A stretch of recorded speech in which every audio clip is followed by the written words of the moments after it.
भरोसा। भैया जोहार। रात्रि को आप लोग देखिए इस प्रकार से यहाँ विश्राम कर रहे हैं, एक हॉल है, खाए ना। अब एक विधायक तो अपना 75% ऐसे ही दान कर दे रहे हैं, तो हम लोग गरीब पार्टी के लोग हैं, हम लोग अपनी संस्कृति और इस मिट्टी से जुड़े लोग हैं। हम लोग का ऐसा नहीं कि कहीं पे हमारा प्रोग्राम हो या हम लोग कहीं चुनाव प्रचार में जाते हैं तो हम लोग को 4 स्टार 5 स्टार और होटल चाहिए, बस बिछौना मिल जाए, खाने के लिए एक वक्त का खाना मिल जाए, वही ही हम लोग के लिए काफ़ी है। और संघर्ष करने के लिए हम लोग तैयार हैं। अब जो पार्टियां बन चुकी है वो भूल चुकी है कि संघर्ष क्या है। मान लीजिए ठीक है, जो सरकार में है, जो पार्टी सरकार में नहीं भी है, क्या वो छात्र के लिए आंदोलन कर रही है? क्या वो मजदूरों का आवाज़ उठा रही है?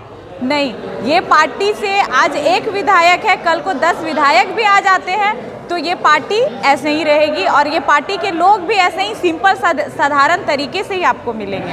आज लगभग आप लोग 45 किलोमीटर की पैदल यात्रा किए, आपको कैसा लगा? थकान महसूस हुआ? 45 किलोमीटर काफ़ी ज़्यादा होता है, वो भी पैदल, और सबको ही किए।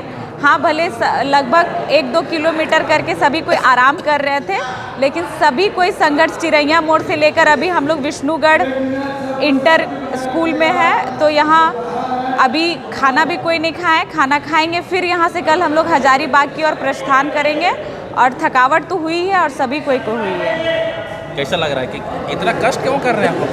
गाड़ी इतना कष्ट छात्रों के लिए, झारखंड के जो भविष्य है वो छात्र हैं, उनकी भविष्य के लिए, क्योंकि लगभग सभी जितने भी छात्र मिडिल क्लास फैमिली से, कोई सब्जी बेच के, कोई दिन दिहाड़ी करके, कोई इस राज्य से बाहर, कोई आउट ऑफ इंडिया, ऐसे करके सब अपने बाल बच्चे को पढ़ा रहे हो। और एक उनके भी मन में रहता है कि स्कॉलरशिप आएगी तो कुछ सहायता होगा। स्कॉलरशिप नहीं देते हैं। अगर बच्चे पढ़ भी रहे हैं, कर्ज करके, ऋण महाजन करके उनके माता पिता पढ़ा रहे हैं, समय पे इस राज्य पे वैकेंसियाँ नहीं निकलती है, तो कोई वैकेंसी 4 साल में, कोई 6 साल में, कोई 8 साल में। सबका तो एक उम्र सीमा होता है कि आप इस उम्र के बाद कोई भी फॉर्म नहीं भर सकते हैं, आपको नौकरी नहीं दी जाएगी। तो उस बीच जिन छात्रों का उम्र समाप्त हो रहा है, उम्र सीमा समाप्त हो रहा है, फिर उनकी जिम्मेवारी क्या ये सरकार लेगी? बिल्कुल नहीं लेगी। आप देखिए, हमारे शिक्षा मंत्री नहीं रहे, उनका निधन हुआ, कितना टाइम लगा, उपचुनाव हो गया। आप उपचुनाव के लिए पूरा परेशान हो गए, पूरे जिनकी सरकार है वो भी, जिनकी सरकार है ना भी, उनके बड़े बड़े नेता दिन रात 5 स्टार होटल में रहे, लेकिन क्या कोई भी आवाज़ उठाया कि छात्रों के भविष्य के लिए? कोई भी नेता आवाज़ उठाया कि छात्र को स्कॉलरशिप नहीं दी जा रही है? कोई नहीं। जो नेता ज़मीन से जुड़े और हम लोग अपने आप को हाँ की राजनीति में जुड़ गए, विधानसभा में पूरे प्रत्याशी रहे, लेकिन आज भी हम लोग स्टूडेंट हैं और यहाँ जितने भी लोग हैं सबकी पढ़ाई अभी भी जारी है। वो छात्र के अधिकार के साथ साथ अपने अधिकार के लिए भी हम लोग सभी कोई लड़ रहे हैं। आप राजनीति में कैसे आ गए? थोड़ा किस्सा बताइए, राजनीति में कैसे आ गए? किस्सा तो फिर लंबा हो जाएगा ना भैया, सुनना चाहेंगे ना? काफ़ी लंबा हो जाएगा। थोड़ा बता दीजिए, थोड़ा भी चर्चा हो। थोड़ा सा बता दीजिए ना। देखिए, जब पूजा महतो के नाम से नहीं जाने जाते थे, उससे पूर्व ही जब जयराम महतो का एक नाम जो झारखंड की मिट्टी से निकली, पूरे झारखंड में उनकी चर्चा हुई, उससे पहले से ही हाँ उनका वीडियो देखते थे। हमारे गांव में सभा करा गया, मतलब पहले से ही थे। उसके बाद फिर जब विधानसभा घेराव हुआ, उससे कुछ दिन पहले मेरा और बेबी का इंस्टा पे फर्स्ट बात हुआ था, बस हाँ कि वो पार्टी को सपोर्ट करती है, हम पार्टी को सपोर्ट करते हैं। बीच में जो 60-40 के विरोध में विधानसभा घेराव रखा गया था, फिर वो जो डेट था वो फिर रद्द कर दिया गया था, और उसी बीच फिर एक नई डेट निकली और हम खुद हजारीबाग में पढ़ाई करते थे, तो बेबी फ़ोन की कि नहीं चलेगी विधानसभा घेराव में, तो हम बोले कि वो तो कैंसिल हो गया। वो बोली फिर से नया डेट निकला और हम उसी दिन गए हुए थे हजारीबाग।